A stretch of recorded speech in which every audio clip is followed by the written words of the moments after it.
Assalamualaikum warahmatullahi wabarakatuh. Perkenalkan, saya Franjika Kiranabela dengan NIM 19441705 dari Prodi S1 Akuntansi semester 6 Universitas Muhammadiyah Ponorogo. Di sini saya akan mempresentasikan hasil tugas saya terkait analisis kinerja perbankan di salah satu perusahaan perbankan yang telah go public, yakni PT Bank Negara Indonesia Persero dengan periode 2020 sampai dengan 2021.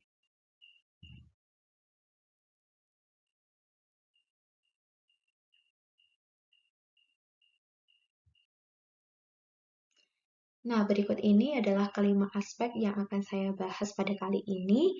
Untuk aspek yang pertama adalah aspek permodalan, yang kedua adalah aspek likuiditas, yang ketiga adalah aspek rentabilitas, yang keempat adalah aspek risiko usaha, dan yang terakhir adalah aspek efisiensi usaha. Untuk aspek yang pertama adalah aspek permodalan. Aspek permodalan di sini saya menggunakan dua rasio. Untuk rasio yang pertama yakni CAR dan yang rasio kedua yakni primary ratio. Untuk rasio CAR sendiri, rumusnya CAR sama dengan total modal dibagi ATMR dikali 100%. Sedangkan untuk primary ratio sama dengan equity dibagi dengan total assets dikali 100%. Nah, di sini sudah terdapat rekapan untuk perhitungan CAR dari PT Bank Negara Indonesia untuk periode 2020 sampai dengan 2021. Nah, untuk satuannya di sini yakni satuan jutaan rupiah. Untuk tahun 2020, total modal yang dimiliki adalah sebesar 103.145.466 dan meningkat pada tahun 2021 menjadi 125.616.033. Sedangkan untuk ATMR-nya pada tahun 2020 senilai 614.633.183 dan meningkat pula pada tahun 2021 menjadi 636.201.737. Nah, dari rumus CAR yang saya sampaikan tadi menghasilkan nilai CAR untuk tahun 2020 yakni sebesar 16,8%. Kemudian di sini meningkat menjadi 19,7% untuk CAR pada tahun 2021. Nah, dari perhitungan sebelumnya, di sini menghasilkan analisis untuk CAR. Di tahun 2020, PT Bank Negara Indonesia Persero memperoleh nilai CAR sebesar 16,8%, dan pada tahun 2021, nilai CAR mengalami peningkatan menjadi 19,7%. Nah, peningkatan ini disebabkan karena meningkatnya perusahaan perbankan ini dalam memperoleh keuntungan atau laba. Selanjutnya yakni terkait perhitungan primary ratio. Untuk tahun 2020, di sini terdapat total equity-nya yakni 112.872.199.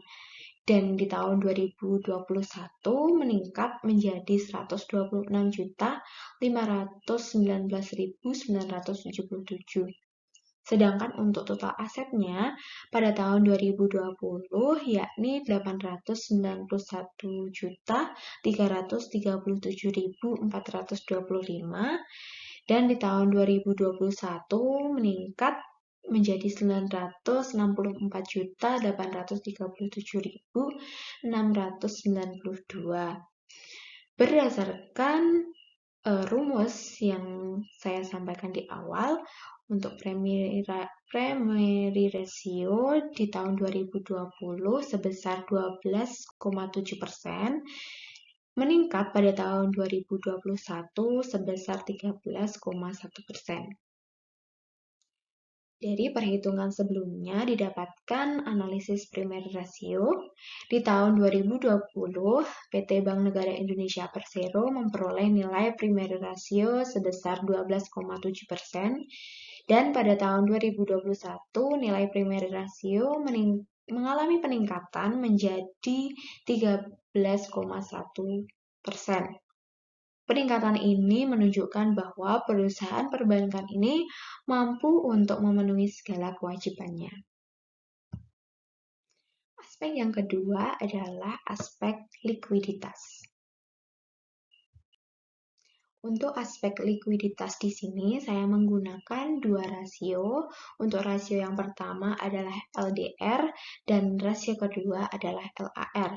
Untuk LDR sendiri rumusnya LDR sama dengan kredit yang diberikan dibagi dengan dana pihak ketiga dikali dengan 100%.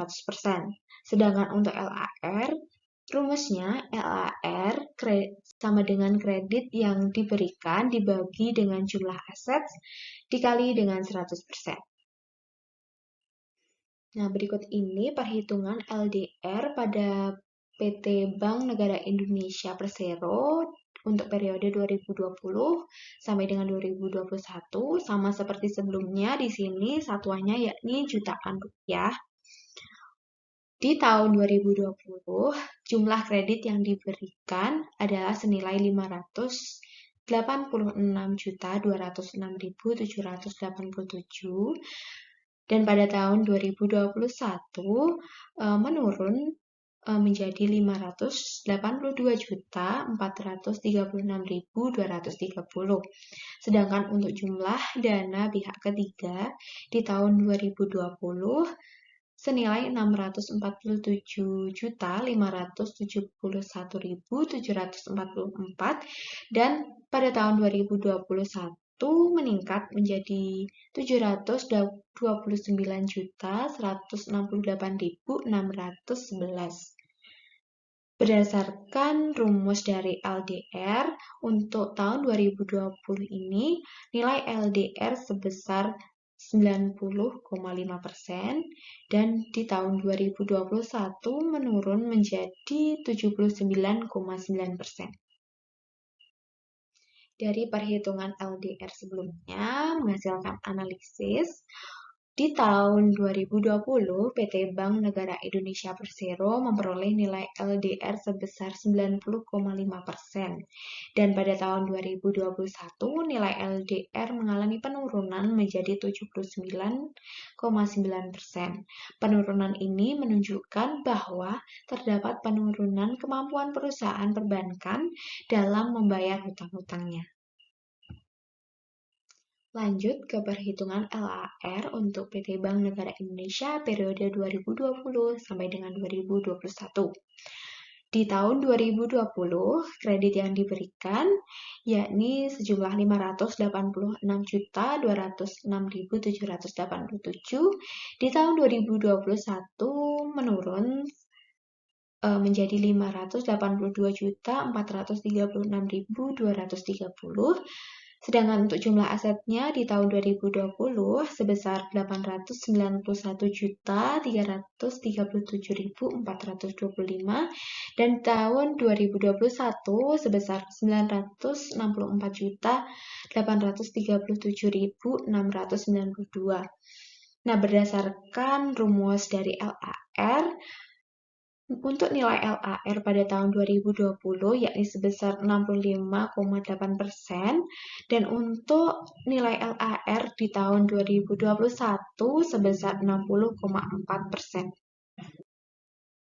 Nah, dari perhitungan LAR sebelumnya, di sini terdapat analisis, yakni di tahun 2020 PT Bank Negara Indonesia Persero memperoleh nilai LAR sebesar 65,8%, dan pada tahun 2021 nilai LAR mengalami penurunan menjadi 60,4%. Penurunan ini menunjukkan bahwa terdapat penurunan kemampuan perusahaan perbankan dalam memenuhi permintaan kredit melalui jaminan sejumlah aset yang dimiliki. Aspek yang ketiga adalah aspek rentabilitas. Untuk aspek rentabilitas di sini, saya menggunakan dua rasio. Untuk rasio yang pertama adalah ROA dan yang kedua adalah ROE. Untuk ROA sendiri, rumusnya yakni ROA sama dengan laba sebelum pajak dibagi dengan total assets dikali dengan 100%. Sedangkan untuk rumus ROE, yakni ROE sama dengan laba bersih setelah pajak dibagi dengan total modal dikali dengan 100%. Nah, berikut perhitungan dari ROA untuk PT Bank Negara Indonesia Persero periode 2020 sampai dengan 2021. Di sini juga satuannya dalam jutaan rupiah. Untuk tahun 2020, jumlah laba sebelum pajaknya yakni sebesar 5.112.153 dan untuk tahun 2021 meningkat menjadi 12.550.987. Sedangkan untuk total asetnya untuk tahun 2020 sebesar 891.337.425 dan untuk tahun 2021 sebesar 964.837.692. Sebagaimana rumus dari ROA di sini, untuk nilai ROA pada tahun 2020 yakni sebesar 0,6% dan di tahun 2021 sebesar 1,3%. Untuk analisis ROA-nya sendiri, di tahun 2020, PT Bank Negara Indonesia Persero memperoleh nilai ROA sebesar 0,6%. Dan pada tahun 2021, nilai ROA mengalami peningkatan menjadi 1,3%. Nah, peningkatan ini menunjukkan bahwa terdapat peningkatan efektivitas dari keseluruhan operasi perusahaan. Setelah perhitungan ROA, di sini terdapat perhitungan ROE untuk PT Bank Negara Indonesia Persero periode 2020-2021.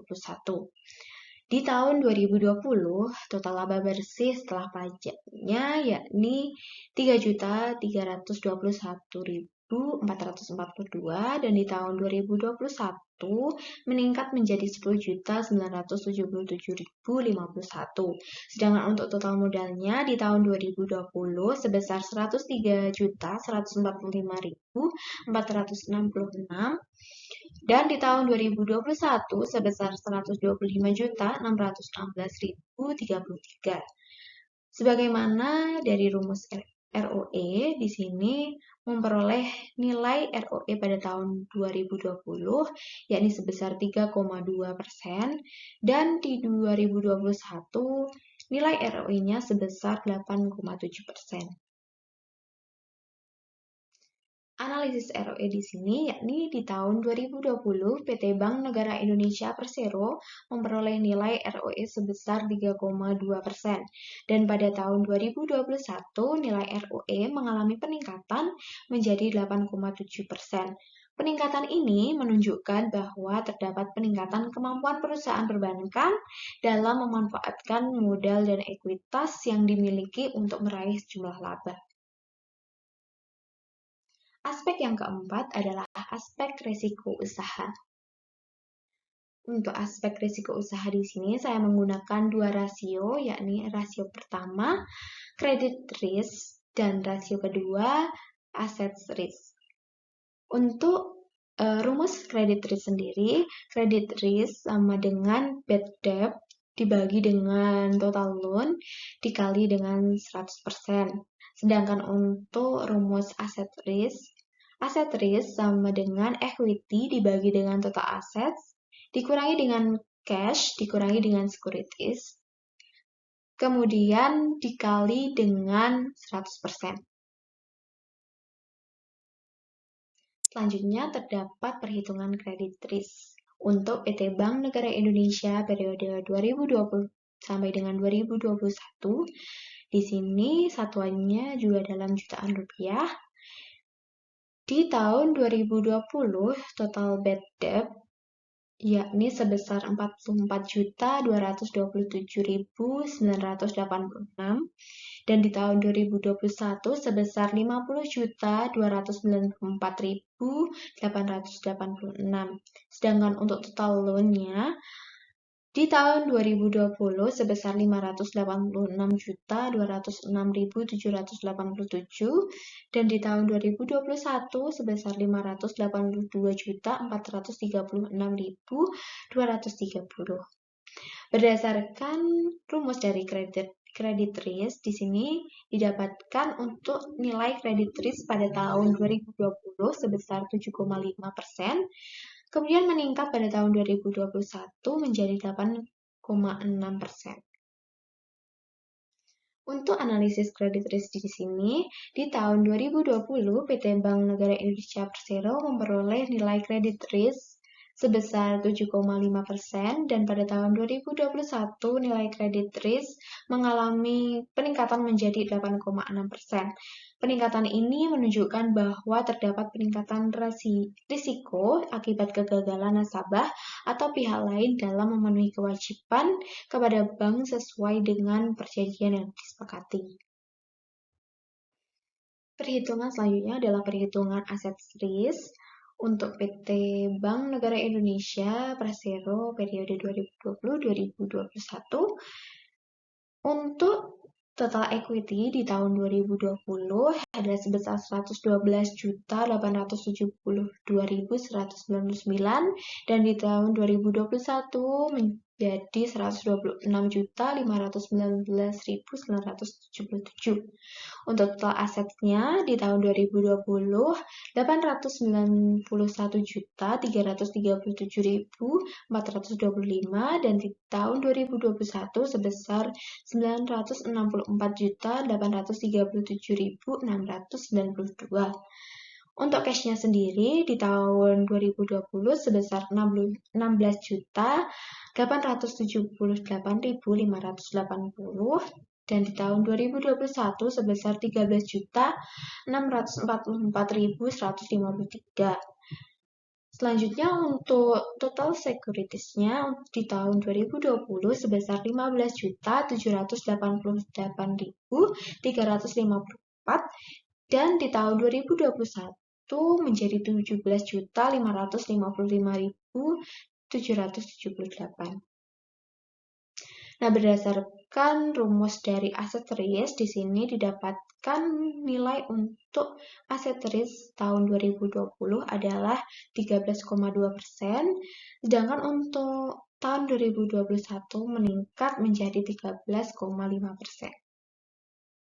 Berikut adalah analisis dari perhitungan aset risk. Di tahun 2020, PT Bank Negara Indonesia Persero memperoleh nilai aset risk sebesar 13,2%, dan pada tahun 2021 nilai aset risk mengalami peningkatan menjadi 13,5%. Nah, peningkatan ini menunjukkan bahwa terdapat peningkatan risiko kerugian akibat terjadinya penurunan nilai aset dan seberapa jauh penurunan tersebut dapat ditanggung oleh modal bank. Aspek yang terakhir yakni aspek efisiensi usaha.